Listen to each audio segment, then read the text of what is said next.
Hey guys, how's it going? We getting back on our word, getting our daily bread in. I got a new verse for y'all. And I did take a little break because I was sick. I'm still not fully there, but we getting better. So we getting back into it. I got a new verse for y'all today. We're going to be reading out of Matthew 7:14. And this is what it says. But small is the gate and narrow the road that leads to life, and only a few find it. When you're walking this walk through God, it's going to be hard. It's going to be hard. It's not going to be easy. A lot of people think, in the beginning stages when you just get saved, you just really get locked in with God. You're like, yeah, really locked in. I can do anything. And that spiritual warfare comes. And then, the oppression comes because, the enemy don't want to see you doing good. And that's just facts. But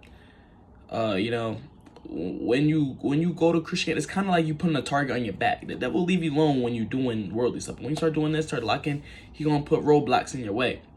But that's why it's important to have God as your foundation. And no matter what life strikes you with, you're gonna be good. And this path is just hard to walk on to follow God, because Jesus was perfect. Of course we're not gonna be perfect, but to try to imitate the perfection and walk that path is very narrow. It's very narrow. It's like you gotta thread the needle, and that's hard to do.